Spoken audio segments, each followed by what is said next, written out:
Alright, g'day everybody here at Lodrock Dota. We're going to be looking in this video at the Galaxy Battles Grand Final between EG and VGJ Thunder. So it's a best of 5 series and VGJ win very convincingly 3-0. So a bit of a controversial upset for a lot of people, expecting EG to go on and win. But we'll get into it. So this is a bit of a classic EG style, what they've brought to the games, and in that is a lot of split pushing, and just generally speaking, trying to out efficiency the other team, trying to outplay them. It's been their style as EG for quite a long time, so it's pretty established, and it's very much Arteezy style as well, Arteezy and Samal style. What VGJ have brought to the table here is very much your classic China, or at least what I think of classic China these days. It's not traditional ricing. It's although it is defensive. It's defensive, really strong, heavy team fight, and you see this right here. You know, you've got 3 big cores with big ultimates, you know, an Eclipse and what is it? The Requiem and the Primal Split. So yeah, look, all 3 games are pretty similar in patterns. Yeah, the outcome is the same too. So we're going to look at how each game differs and the common patterns between them. So this is going to be a pretty in-depth video. We're going to show you lots of examples. But that said, I'm going to try to keep it as concise and show you the least amount I can while showing it, like getting the point across. So yeah, for each game there's going to be 3 phases. Without trying to make this tell, it's going to be 3 phases. We're going to be looking at just the laning stage, anything important to that, and then look at the split push dynamics of the game, and then look at how the team fights go. So straight into game 1 now. This one was the biggest blowout. This one, we'll skip the draft. I think the first thing I want to show you is just quickly the Tusk rotations early game. But yeah, this one was a bit of a blowout. It wasn't really close at all compared to the other 2, you know. So if we can skip ahead here. So it was pretty stable lanes for the most part. You had 2 vs 2 here, very common with the Shadow Fiend pick. You know, 2 vs 2 up top, and then 1 vs 1 down bot. Now Arteezy did really well in this lane, I think. Probably shouldn't have won it as hard as he did against the Brewmaster, but so is. So what I want to show you here is the Tusk. The Tusk is the real roaming factor here. He's the only natural roaming hero in the game, and this is he's basically the one that gets kills and makes things happen for his team. And EG don't really have that. They've got a Nyx here that just kind of sits in lane and needs his 6 really to do what Tusk is doing right now. So we'll skip ahead a little bit. Go on the DP here too. You know, what's his name? Just to be sure, it's Fade. It's Fade on the Tusk. And after those 2 kills, he's feeling on top of the world. I think that's really all you needed to see there. But it's, you know, DP Fio is doing really well in CS. He's keeping on par. But what happens after this is just a little bit of an advantage. And this is the only real game where EG, I would say, even lose the lanes a little bit, and that's why it's a blowout. In the other games, they kind of win the lanes, and then what happens afterwards is the issue. In this game, it's really difficult from the get-go. It's Tusk, man. Really difficult from the get-go. This DP ends up going 0-5-0 or something. Absolutely terrible. So yeah, that's the point. It gets, you know, pretty even on CS, but yeah, big discrepancy mid to start off with. And that's really all that happens in the lanes. The next part of the game that I want to show you is, yeah, so to finish off on the lanes, everything else is basically a pretty draw. It was only the Tusk making slightly positive impact for his team. Everything else is predominantly a draw. So the next bit that I want to show you is this 19-minute to 23-minute period, and it'll tell you a lot about how the game plays out.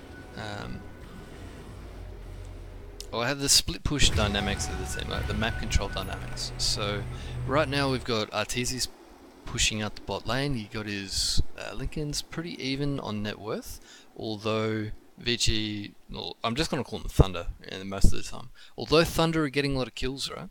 They're not winning on net worth as much as it would indicate because of the efficiency of EG, right? This is classic EG. They're just spreading the map really well. However, when you move parts around, they're going to come into contact with each other, like they are on the top lane right now. And it's this point where EG are going to try to defend and catch is an issue. And I'll show you that now. In real time here. So, initiation, hopefully from the Nyx, but seen by the Sentry and runs away. Sumail gets the Doom off on the SF, and then they get caught. And now this is a Doom basically wasted, right? That is not the exorcism, but just the Doom down for like two full minutes. Arteezy takes the bot lane, so you would think that this is a good trade for EG based on towers. They got the deny on this tower, they got the kill on this tower, so it's a net worth trade, you would say. But what happens after this? In the next few minutes, shows you the issue. Ooh, oops. I've missed it because I'm looking at my notes. So, both teams moving out from top, going towards mid, and here we see the better catch from Thunder. They've smoked up in anticipation for this play, perhaps. But they get Fear again, and despite having a Glimmercate, it's not going to save it. It's not enough. So VGJ, now on this point in the game where there's DP dead and there's no Doom, EG's ability to take a fight is cripplingly low. They cannot take VG at this point, at this time in the game. So Thunder go for the Roche. It's a really good play. Arteezy isn't in a position where he can further towers because the Luna was smart and pushing back. The Luna is the hero in this game that pushes back against Morphin. So I'll speed this up just a little bit. So don't really watch what's happening on the big screen here, just watch the minimap. You'll see the teams splitting up again. 2 pushing top, VG trying to get the Thunder trying to get the top lane pushed in, Arteezy trying to get the bot lane pushed in, and here we go. Arteezy pushes in and Sylar pushes out. So you can see the split push from EG is not really getting anything on 2 ways. They're not getting a lot of objectives, although I say that, but they have got the top tier 2 and they have gotten the tier 1s here. So they are getting objectives, but the issue on this side is they struggle in future to push the high ground and to push these 2 towers. Like the towers that really matter and open up the map even more. You could say that this tower helps for Roche, but it didn't really in this game. Thunder took the Roche anyway. So there's a lack of lethal pressure on towers in this game at the moment, and there's a lack of catch on the other side. So the split pushing machine is a bit blunt. It doesn't have the razor sharp cutting edge, and this comes down to the rest of the draft, not just the carries, but a hero like Disruptor for Thunder is really good against compared to Dazzle, for example, from EG, right? Disruptor enables you to do what they're doing right now on EG. And they get this Morphling with this really good move, right? They glimpse him back, they break his Lincoln, glimpse him back, and that gives them a Morphling kill. They do this because they had the lanes pushed out, and they had this deep ward from previous. They're now de-warding as well, which is really good. I didn't show that in real time because I'm also concentrating on what I'm talking about, so I'll get better at that as the video goes on. But that's kind of the point. VG getting pickoffs that matter, right? This pickoff previously got them a Roche. Pickoff there gives them a tower, and they're even going high ground, right? So what happens now for EG to defend? They're expending their Doom and they're expending their exorcism. Now look what happens. Doom on Luna and VG Thunder simply back out. They simply leave, right? They're gone. EG have saved the Morphling buyback, which is really important for them. But they're losing their towers. They're losing huge cooldowns and both these two towers. So while they've still got the Aegis on Thunder, you know, they're going to keep going. Artur also doesn't have TP right now, so it's not a play that they were anticipating. However, EG can repel, so it's not tragic. But this is kind of the end of the split push dynamic that I wanted to talk about. It shows you just this 5-minute window is enough to show you how it's working out and why EG is struggling. Right? Well, if you got to the point where Morphling had, let's say, an E-Blade or a Manta and Travels, maybe he could offer the split push threat more, and if he doesn't have it this game. Instead they're going for the BKB to enable them to fight. And this is what he does in all of his games. He reaches a point where he doesn't win by split pushing, he creates an advantage by split pushing and tries to win by team fighting later. Obviously it doesn't work in any of the games, but that's the strategy. So the next point I want to get to is 27 minutes when we have a big fight. So EG have smoked up, we'll pause it here for vision. EG have smoked up here. I want to see if it was underwater actually. Alright, I don't think it was. So they're starting out here, we'll play it increased. Yep. Yeah, they smoke here, so they don't get seen by wards. So this is alright. And they want to go here, right? They want to smoke and take the fight into here. Which is what happens a lot, especially in game 3. Very similar play from EG. However, Thunder see this coming, right? And I'm going to show you this in super slow-mo now. So Arteezy coming with the BKB, Crit sees vision, blink in from Doom, and he gets immediately stunned into Disruptor ulti, so he's silenced. Now he's got a pipe, but it doesn't matter, he doesn't get Doom off, even though he's got a Grave. I'll spoil that for you. Even though he's got a Grave, the initiation basically fails. And this is, to draw it back a step, the initiation is failing here because there's no pressure elsewhere, right? There's no reason. Look at the creep waves. They're here and they're here. They're in EG's base, right? This is a desperate move from EG. Their split push has basically failed, right? They cannot make Thunder separate in this game. And that means Thunder can have all 5 here for EG's smoke gank, for EG's desperate play. So that's why the initiation kind of fails. There's no pressure to create a gap for the Sumail to go through, right? So yeah, you know, BKB on the Shadow Fiend, huge team fight draft from Thunder. How do you fight into Requiem and Eclipse right now? You see Arteezy going, this is when we have to fight, this is when we have to win, the Exorcism is going. But he's not far enough ahead to be able to make that kind of play and live. And at this point it's GG, it's game. So yeah, while I look at notes here. Yeah, just because we can, and while it's kind of fun, I want to show you the rest of Sumail's initiations. I might be picking on Sumail here a little bit, but you know, he's a tough lad, he'll live. Okay. So at 15 minutes there was one. If I can show at 15. Shouldn't take too long. Okay, the one before this. Here we go. So yeah, right here. So Sumail's pushing up the bot lane. He gets gone on. Calls for his team to help. Uses the Doom, and look what happens. Alright, it's on the Luna, on a good target before he gets Eclipse. However, they don't get the kill, and then they lose the fight. So it's really rough. I think from on this, even though the creep wave is way back here, Arteezy eventually does get the tower here. But you know, they lose the tower here basically in trade.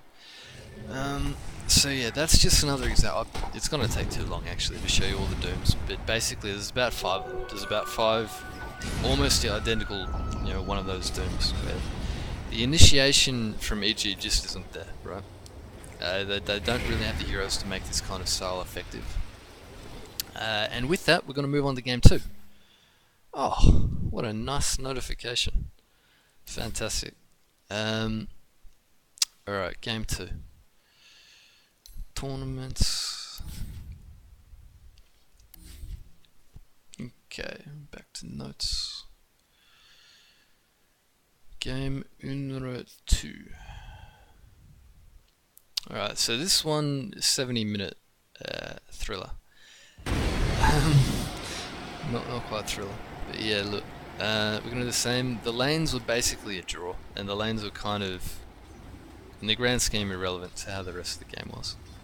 So what we're going to show here is a 5-minute window again for split push, starting at 30 minutes. Alright, just a little bit. There we go, that'll do. Okay, so where are we? So Tinker's pushing out top, bot lane's been pushed in, smoke gank play from Thunder, right? They've got Shadowblade and Orchid and BKB on DK. Show the net worth. So super even on net worth and even on kills this time.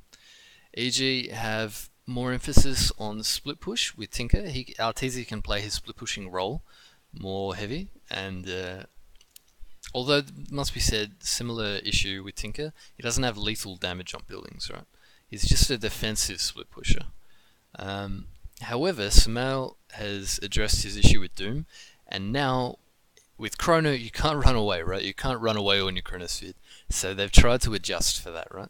But it's very similar otherwise. You've got the DP mid. Yeah, okay. And again, similar draft from Thunder. Very heavy team fight. And this time they've got a Dazzle. And this is how you really should be running Dazzle, right? As that team fight can save. It's very good into the Chrono here too. So yeah, we're going to show you the split push now, how it works. So Vici trying to get a pick off and maybe go forward into the tower while the lanes are good. Arteezy pushing out these lanes. You know, EG are a good team, so they read a lot of these movements. And this is why this game takes so very long. It's hard to catch the other team out. So yeah, I'll show you this at 2x speed. So just lane pushing as a unit of 4 and a unit as 4 mostly. TB is the split pusher, is the counter to Tinker in this game for Thunder. So you can see here he's using his illusions to push lanes where his team is not in. And that's a tower and an attempted trade on a tower for EG. So EG would want to go on this if this was a real hero. And wait a second. Oh, that is, but he's got the Dazzle behind him, that's right. I thought it was an illusion first, but that's the issue, right? They want to kill the heroes that defend here, but that's hard because of the Dazzle well behind. So there's good wards from EG coming out, and EG do the same thing, real deep ones where they can catch people off guard. Deep wards for both sides. Where do we go next? So it's similar again, you know, Tinker pushing side lane, Terrorblade pushing side lanes, and the team's kind of just having a bit of a Mexican standoff, although they're not looking at each other, they're just looking at the shadows. So DK, super tanky hero, really showing because he's got Dazzle behind him. Yeah.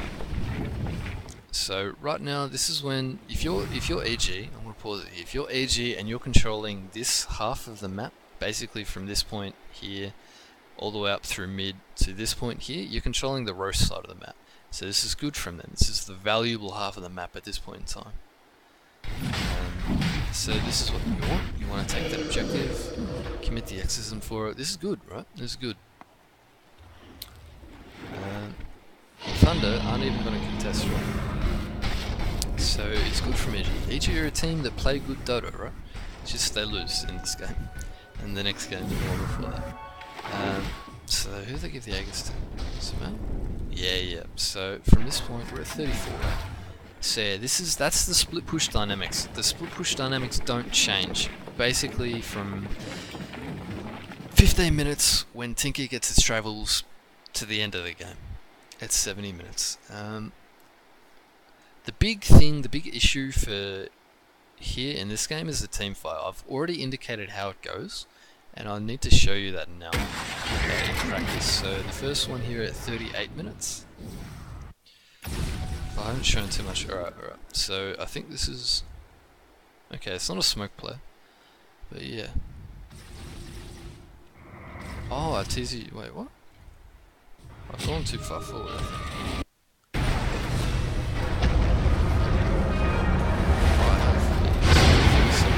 Alright. Yes, 37. Alright, so here we are. So EG with the Aegis on Sumo. Where is it? Yeah. Controlling this area of the map. Yeah, I talk about patterns. This is the exact same area as the last team fight from the other game. So, only now they're not desperate. They're trying to be proactive. They're just in the same area. Right. So, dynamics of the map right now. Illusion's pushing up. I think are pushing out, but mid lane's a bit of a draw. You know. EG are just positioning here so that if there's something to happen, they can go to the base, right? There's no sense on EG being here. They want to go to the area with this strength, and with Tinker being able to depush, they want to go to the base area, right? So if they take a fight here, they don't want to walk up, because it's hard to walk up into this team, into an ET. But if they just control the irrelevant area and hope for a pick-off. So we're going to show you in slow-mo how it goes, which is the ET being able to scout things out, Tiny going in, being that disruptive influence, and now this is the team fight, right? You saw the animation just very begins. He goes to Chrono, but he doesn't get it, right? So Tiny's for Thunder. Tiny is being the disruptive influence, getting attention, and this Bloodthorn, this stun. Where is the Dragonaut? The stun and Bloodthorn to break Lincolns on Sumail, and it's actually fine for him to have Lincolns, I think, in this game, because it's all about the Terrorblade. You know, ideally he wants BKB as well. That would solve the issue, but he's built for a different issue. Anyway, so they're gonna kill him once, right? He's got Aegis, so this is fine. This is fine for EG if he gets the Chronosphere off on the second move. So stun on the DK, which is really good. Sumail goes in again. He's flashed the stun like 3 times now, and only now that Tiny is dead, the rest of his team is still isolated. So Atul, so Sumail's really isolated now. He's chased, and he's dead. He's died twice without getting Chrono off, and that's really rough. And it shows you the lack of team fight, right? The lack of team fight for his team compared to the other. There's just so much coming out from VG, even though you've got to think with Hex, right? Tinker with Hex though can't really walk up. You saw Artur floating around the shadows, right? You know, Tinker with Hex is ideal for getting the split push pick off, but Tinker himself is so vulnerable that it's very hard to pull off. So that's the worst case scenario for EG. The absolute worst case scenario. You see how the team fight entirely dependent on the Chrono, right? They used 4 heroes on the Tiny, and after that they couldn't, you know, these 4 heroes can destroy these 4 heroes. You need the Chrono to kill the DK and TB, the TB especially. If the TB has people around them, you cannot kill him, you know, without that Chrono for control. So that's the first fight. The next fight is at 41, and I'm going to show you like 3 or 4, because they're all basically very similar, and you'll see the patterns. So at 41 we see the next one. At least I think, maybe I've done the same thing. So the next fight, where has he done?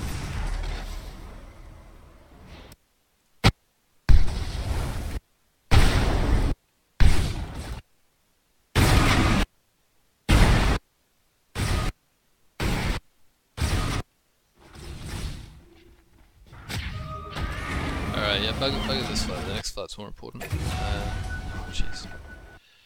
Alright, this is the one.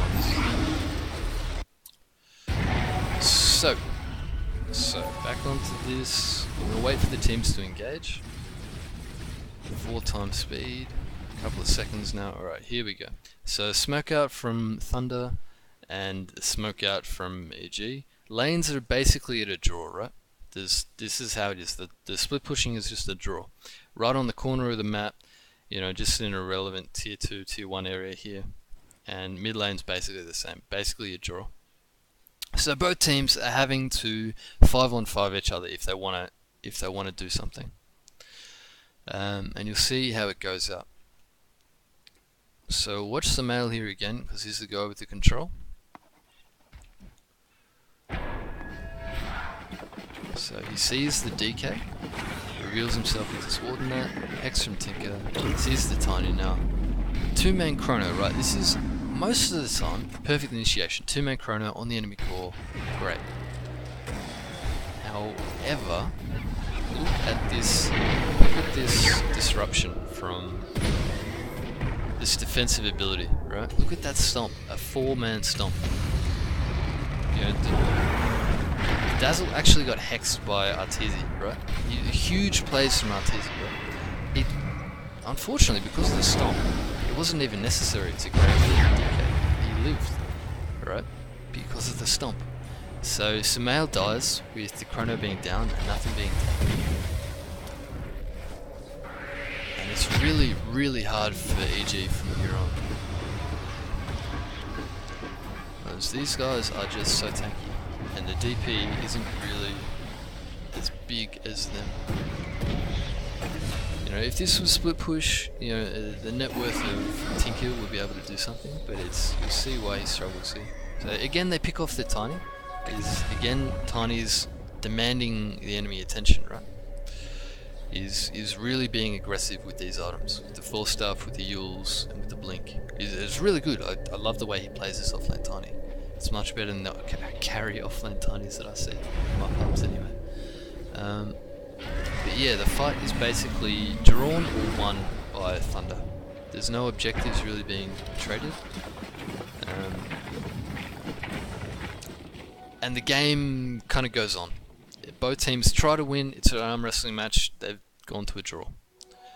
So the next fight is at 46, and this is, if I've gone too far, yeah.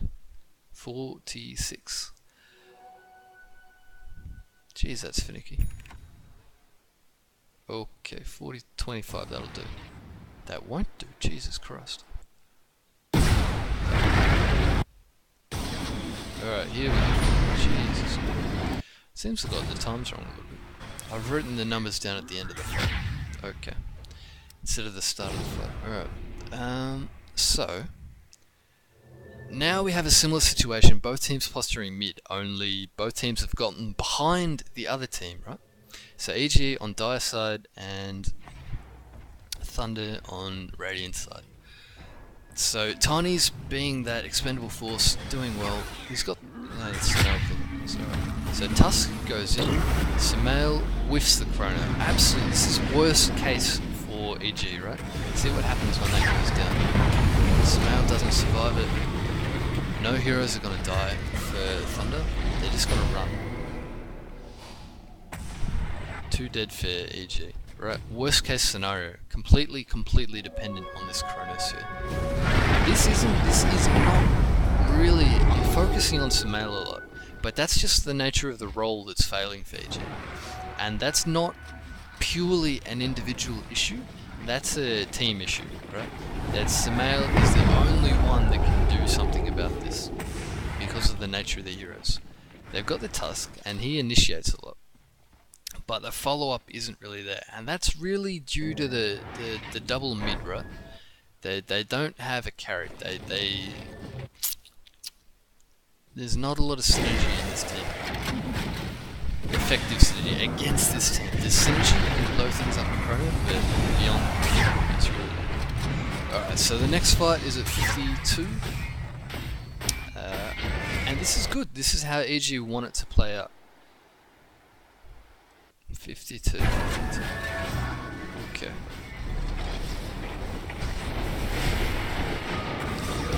Yeah, there we go.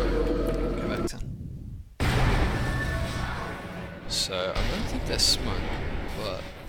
yeah, they've got a ward here. So they see. They finally see some vision. They're going to look to initiate. So Samael with the blink. He's going to catch both with the huge chrono, and that's good. You know, you see the dazzle immediately there with the blink dagger. What? They've kind of done the damage. The rest of the team is isolated. Really good shards, by the way, blocking off the team. So they get the DK through Grave, and they'll get the Tiny. Yeah, so that's how they wanted to use Chrono, right? Get those 2 kills, 2 heroes that got Chrono die. That's how you want to do it. And then they could only really get away with it because of this really isolated, this really camped, narrow passage, right? They're completely blocked off by the shards and by the Chrono. So even though, you know, the enemy team was there, they couldn't really get in to do anything just because of this geography. And that's why this geography makes it the exception, right? We're looking at 5 fights also, and this is the exception. This is why EG is hard to pull off, because you need like you need the landscape like that to make it work. Apparently. All right. So the next fight we're going to look at is at 70 minutes. So it's a long way. More posturing, and this is like the final fight, right? This is the final fight. Alright, 70 minutes. So right now we have Refresher Shard on the Void, right? This is the double chrono, right? This is Ags as well on Void. For them to make something happen, these are the conditions. These is the perfect conditions. Or at least the best conditions they're gonna get. Alright, so again, it's a stalemate, split pushing, just, you know, lane is here, you know, lane is here. Side lanes are a stalemate, mid's a stalemate. It's all about the team fights to crack that. So again, Tiny being the battering ram, for lack of a better. I think they got a gem. No, just a good D-ward. Alright. So yeah, here we go.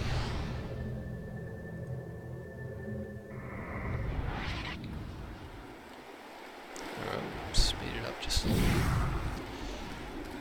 This might happen after the refresher comes on. Alright, here we go. So the smoke out comes from Thunder, trying to wrap around behind. This is good play. EG feel it coming. Speed it up just a little bit. So Tusk, again, I talk about this a lot. Tusk in this draft is the Tiny role. And Samael is the follow-up. Tusk as well being getting an Aeon Disc, so good item to fulfill that role. Alright, so both teams have caught a glimpse of each other. Again, they've walked behind each other. Where is the damn fight gonna break out? Alright, here we go, surely. I've written it down as 71, so it's in this minute. I think it happens on this area. Okay, here we go. Alright, so Shivs from Death Prophet gives vision. Tusk gives vision. They go in to go to the Dragon Knight. So once again, it's the same 2 heroes, Tiny and Dragon Knight. And the rest of Thunder are in position. So ET's there to disrupt. Dazzle's there to Grave. Refresher out from Void. He gets a second one with the ET there. Dazzle's come out. But see the issue, I think this was talked about in Reddit a bit, this position right here. You see the issue, right? For Tinker, he doesn't have buyback. This one. They're controlling half the team, but they can't actually get a kill. The damage is still being put out, and they can still kill Tinker. Maybe Artesia blinks over here, but it's hard. Terrorblade has a blink dagger as well, so it's, you know, you could argue that it's basically impossible for Artesia. No matter where he goes, the TB could follow. So yeah, look, that's the issue right there. EG have worse teamfight. They don't have the same defensive abilities, and they don't have offensive abilities, right? They haven't got the draft to out split push Thunder, and they haven't got the draft to out team fight them. You know, there's been a Rax trade for either team here, you know, and C3 tower down, but nothing to break the stalemate. And that's it. After this death, it's basically game over. Yeah. Yeah, we're gonna move on to game 3 now, I think. No, actually, I want to follow up on that. I think I've talked about almost everything.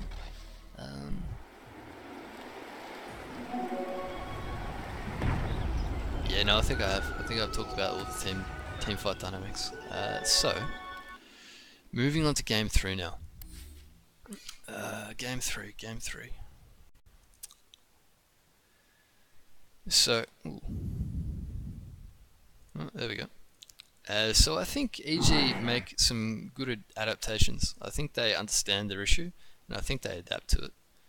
Alright, it's not got to show me the heroes at the time. Alright, so EG basically draft. They keep the split pushing carry, and they take away the TB from Thunder in the same way they took away the Tusk from Thunder before. They give it back. Basically, EG keep their split pusher, and they get more team fight from their supports, and a bit earlier team fight too. So they get the Earth Spirit, and they had Tusk last time, so it's basically the same. But the big difference is Misery, the Undying, and this is one to dominate lanes as well.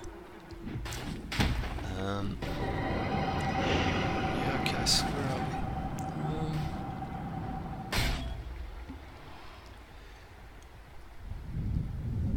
Okay, so I'm gonna show you like the first 2 minutes, and then we'll skip to 6 minutes. So the first 2 minutes is, you'll see the effect of this Undying. It's just big balls, huge dick. He's just walking at the enemy and smacking them. Crit comes in, and they're gonna have it rolling. So look at that. It's easy. Meta comes out, dead carry. Huge pressure. That's what they want from this lane, right? That's really, really good. They do it again. Show you there. Disruptor dies.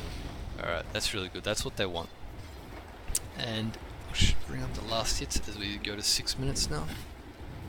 It's 5.5. Alright, yeah, here we are. So this will do. So EG got a nice little lead here. They've won the lanes. They've made the adaptations. They understand what's happening. They've got a counter in mid. With the rare Nyx mid, they've got the Puck solo safe lane off lane. They've got the aggro try. So I like this adaptation laning wise from EG. It's this next minute phase that shows you an issue. Like the moment they stop kind of laning in a pure sense, is this kind of stuff is happening. It's easy. Yeah. 37-6 and 19-1 in the 2 carries here, but he's trying to do too much, which is, I suppose, what you want from your carry player. If your carry player is to have faults, you want them to have Arteezy's faults, basically. So they lose Artur, and they're also going to lose the Undying, just straight up crushed. And that's kind of what happens in the next 20 minutes or so. Trade mid, which is good. But yeah. So around this time right now, this time is when Arteezy decides he's going to go Battle Fury. Maybe he decided at the start of the game, but this is when it appears on the quick buy. So there's a point here in the draft or other where EG draft really early. I would say, and this is subjective and controversial, maybe, but EG draft really early, like push kind of heroes, and they draft the push and carry, and then they play in the same fashion as them. So their adaptations seemingly are only limited to the draft. They still try to do the same thing, where you try to yeah, Or I suppose I'll just leave it at that and go to the next clip. So at 20 minutes, we'll go to there. 20 minutes.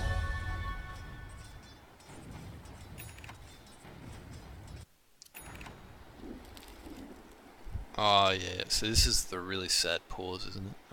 Alright. So this is actually a really good play from EG to set this up.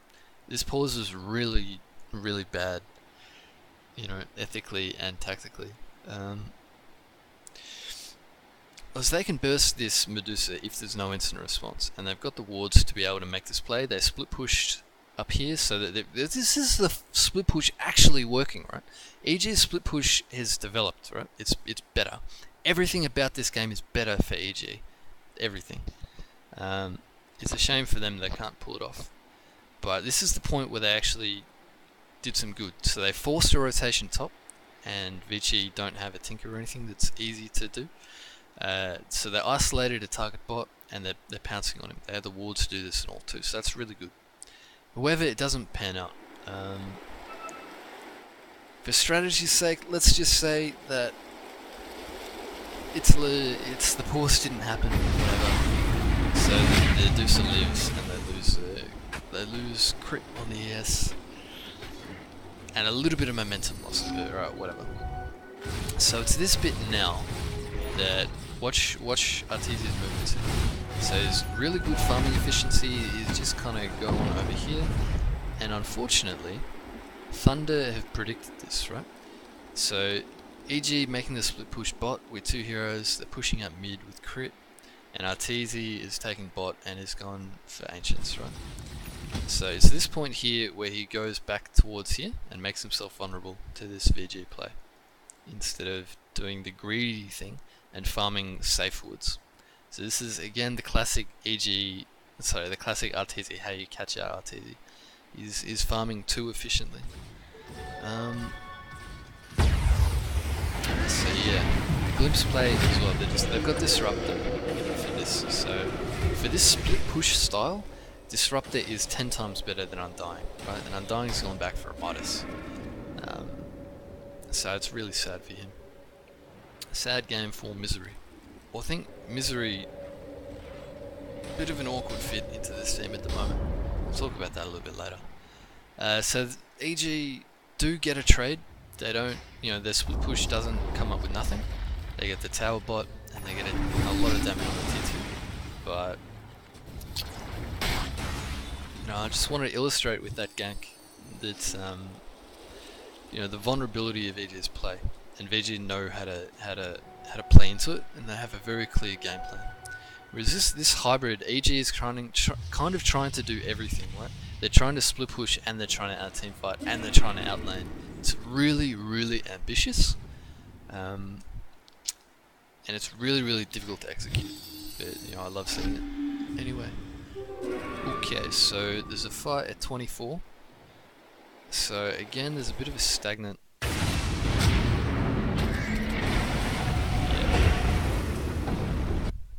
Apparently it starts at 23. Alright, here we go. So they're pushed in mid, comes back. It's easy pushing in the top lane.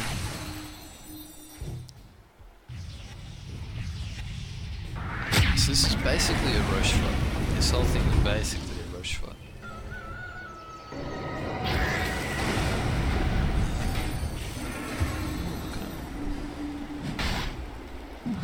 Big thing, so they've got the 2 kills on Thunder and then they go for Roche. EG can't really afford to let the Roche go. It's not something they think they have to do either. Everything is up for Thunder, they didn't use VOps, but EG feels strong, and Arteezy in particular is pretty strong. He's getting a Silver Edge right now too. And the Silver Edge is also indicative of the style that they're trying to play. TB isn't a pushing hero, TB is a split pushing. So yeah, huge play from Crit, snatches the Aegis, really good. Trading supports here, supports are just dying. But yeah, the big thing here, it starts to be obvious here, is that these three heroes, the core heroes of Thunder, can't really be dealt with by the core heroes of EG. Despite the next pick, he's actually going for a 25-minute Midas, which shows you the issue at hand.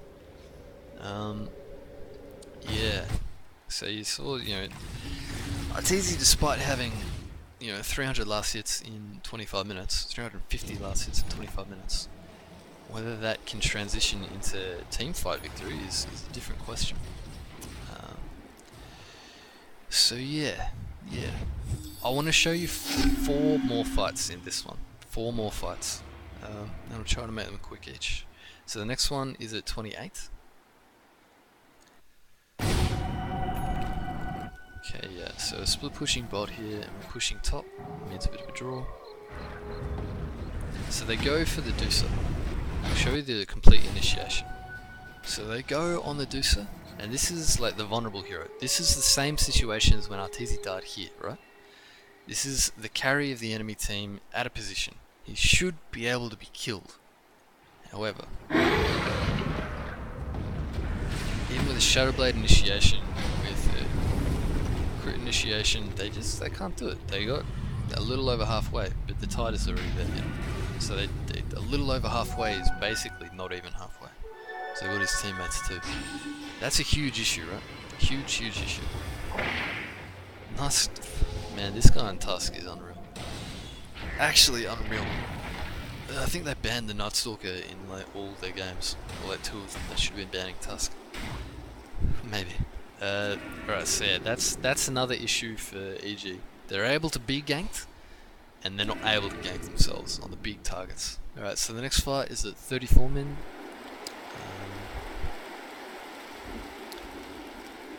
Get to 33.5, we'll see what happens here. Alright, so yeah, okay. So I've written this down in my notes. These are 3 final fights. They're Final Fight 1, Final Fight 2, and Final Fight 3. And they're final fights because in EG's timings and their game plan, this is when they want to end. This is when they've farmed enough to get an advantage as big as they're going to get, and it's only going to get harder from here, right? Deuce is going to scale really well. Tide's going to scale really well. DP is going to scale, much better than she ever used to be able to. And so both teams thinking, stalemate with split pushing, and it's a time to play for a team fight. So I'll just show you this in real time. So initiation comes out on the Deucer. See how ineffective that is, right? Arteezy in an awkward position. See, Tide Hunter's got a counter. You can't even deal with it with a Silver Edge, because he's now got the Ghost. And look at that, completely ineffective initiation. The Ravage only has to be threatened, right? So after here, it becomes an issue. After here, they've got the meta, they're looking for a re-engage while it's still up. They don't get it. Now that the meta is basically coming off cooldown, I'll show you this in super slow. Now that it's coming off cooldown, VG have re-initiated, and this is the point. This is the point where the last little bit of meta, Arteezy is super fat, he's got BKB, he needs to fight, he wants to fight. What happens? Alright, they get the Tusk, he goes on the Tusk. He's now going on the Deucer. But he's been anchor smashed. Look at that. He's doing absolutely no damage. BKB timing into Deucer. Deucer's like really vulnerable right now. He's broken too. But he's been shield smashed. Meta's out. Deucer's been able to get the gaze off now. Tide Hunter's just waiting for Arteezy's BKB to run out. And look at that. AG just lose the team fight.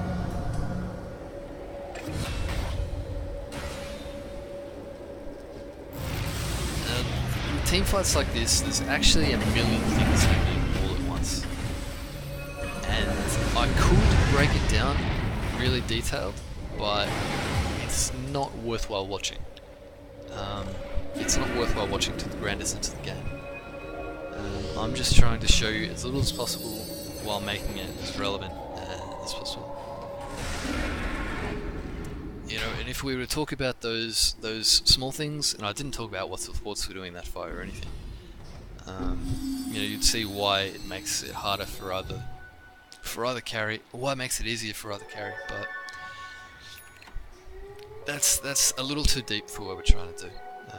So that was final fight. What was that? That was final fight 1. Final fight number 2, take 2, coming up. 38 minutes. Okay, 37.5 minutes. Oh my god. 37 and no minutes. Alright, here we go. So again, basically the same. Smoke up play from EG. Going into the die jungle. 5-on-5 engagement. Once they get in, we'll slow it down. So smoke breaks. Need these 2 heroes to go in and stun. This replay bug is pretty buggered. So they try to go on the do C. Basically, it just doesn't work initially. And you see what happens after. So our tool right now is actually in Shadow Walk. So Smail chases, gets hexed. Nyx gets hexed, and both of them get Disruptor ulti. So an overcommitment from EG is really hard from this point. So Artur pops everything, and he's really the only damage. I'm focusing on Arteezy this game in particular because he is the real source of damage, the only real source of damage. So the Stone Gaze comes up, and what Arteezy has to do, he has to turn his back for a million years while his BKB. This is an absolute tragedy for him. And now he's being shield smashed, you know? This is 15% of his regular damage, right? Well, not quite, but basically. So now surrounded by 5 heroes, it's really good. He's also tanky as a motherfucker, so he can kind of stand there and trade. The rest of EG are kind of struggling to keep up, right? So now the Sunder comes out to the Tusk, good play. The Hex is there from the DP. You know, before he does, huge play from the DP, and Arteezy gets taken out last second. So that you could argue they only needed a little bit more to stop that Hex coming out, and maybe it turns for EG. But that's small stuff in the grand scheme, and we're looking at grand scheme. And the grand scheme is EG can't take these fights. They can't take the fights because they can't have initiation. And they can't have initiation. Well, because you kind of can't initiate on these heroes, right? You just... It's almost an impossible task to initiate on these heroes in this fight. Again, there's been a split push trade of 1 tower for 1 tower, and it was Arteezy soloing this Rax while the rest of Thunder took this Rax. But that's the nature of this game. Alright, so the final fight, episode 3. Revenge of the Sith. Alright, no, that was episodes, what was it? Yeah, 5. Revenge of the Sith. Return of the Jedi. Return of the Chinese Jedi is episode 3, which is really 6, which is really 3. What even is actually 3? Oh, we didn't need to get into the Star Wars talk. I don't even like Star Wars that much, honestly. Alright, Final Fight 3, 41. 41. And this is the final fight. It's the final series. Alright, let's look for the next video. Start this and alright, here we go. Man, that is so bad actually. These are regular bugs. Alright, the 4 is here.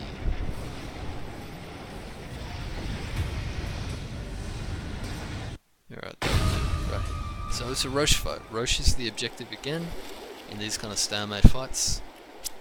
It's basically been fighting along this area.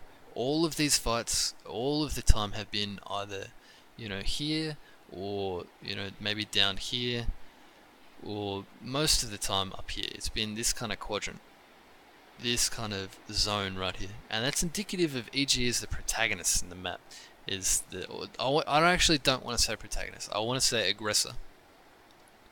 EG trying to be the aggressor, into the defensive later game Thunder.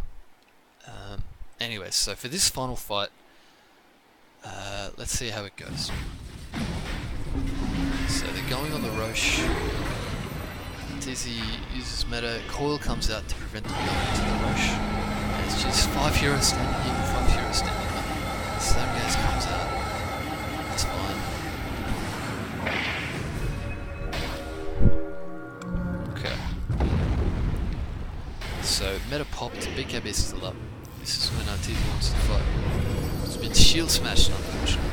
They go on the Deucer, but TZ doesn't have the damage. They have the full stuff. Coil's already gone. Control isn't really there.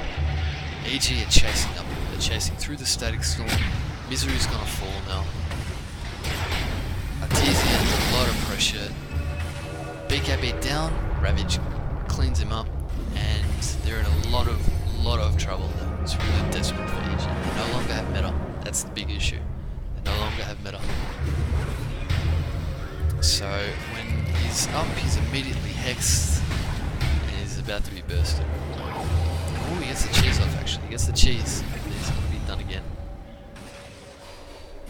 You get the Sunder? I'm sure he gets the Sunder. Yeah. The Tide, I think it was.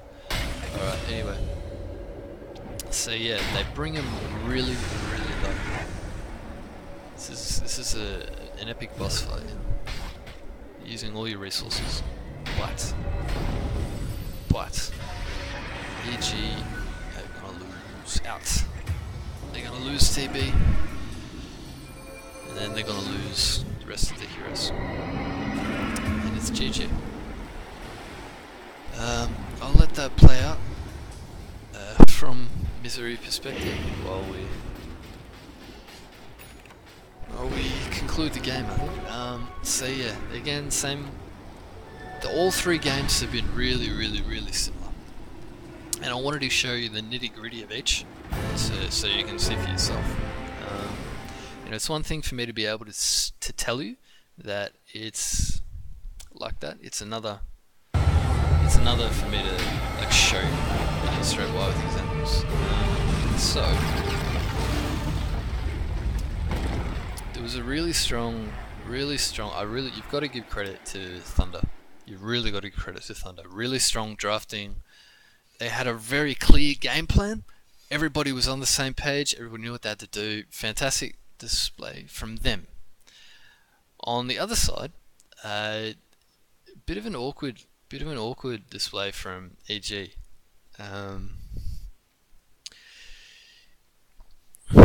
You could say that they have that don't have that same clear game plan.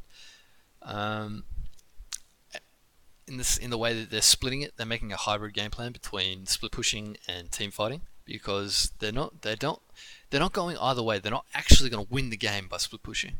I mean, and in that sense, they're not going to take the racks. That's what I'm trying to say. They're not going to take racks and ancient by split pushing with these approaches, and they're also not going to win by team fighting by not committing to either. So you could say that it's not having a clear direction. At the same time, you could say that that is their direction and that it simply failed. I think it's the latter. I think it is their game plan, and I think it's just been found out to some extent here, or at least found a very unfavorable matchup into the classic Chinese wall, you know.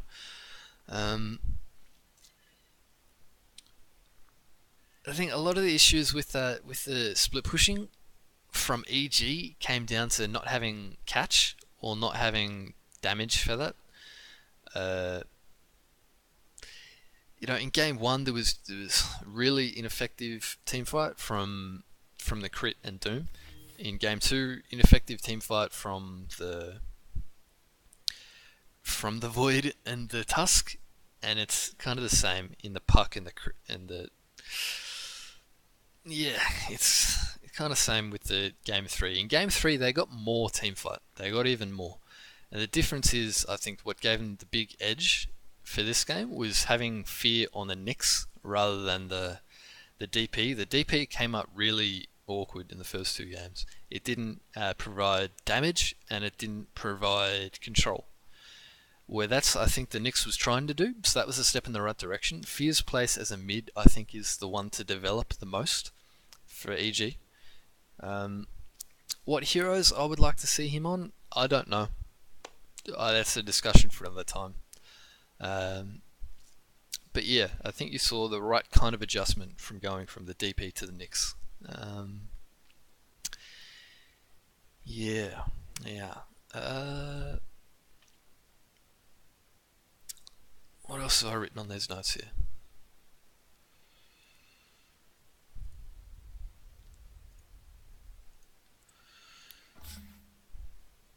Okay.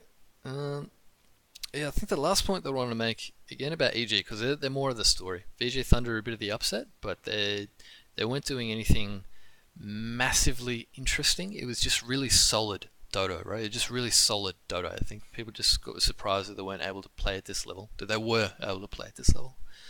So EG, I think, are the interesting ones strategically. So that's why I'm emphasizing them a little bit more. Yeah. So as they develop from here, I think you back these guys. I think you back them because they've got the experience. If this was a young team, this is actually the characteristics of, I think, a young team, where they're trying to do too much.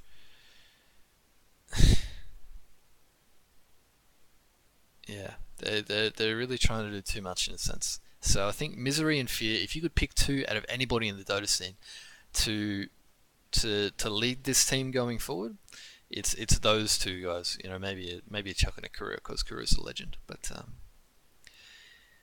yeah, I think they got the makings. They just need time. You still remember it's a new team. It's a new team in a lot of ways. It's not just it's old faces in a lot of ways, but it's also a new team in the sense that Samael's in a different role, Fear's in a different role, and they've got a new captain. And the biggest thing I think is the new captain. So it's about working out how they're going to play from there. Yeah. Last point I want to make for the video is, successful teams have traditionally not been the most individually talented. Despite an exceptional performance from Fade, I think EG probably the more individually talented again. But the successful teams have not been the individually talented. The successful teams have been the one that work together the best, that combine to make the most effective unit. So yesterday that was VGJ Thunder, and congrats to them. I hope you guys enjoyed my analysis. I had a great time doing the analysis and making the video. There'll be more to come for future lands and things. Look out for more content on my channel, and otherwise, alright, cheers. Thanks for watching.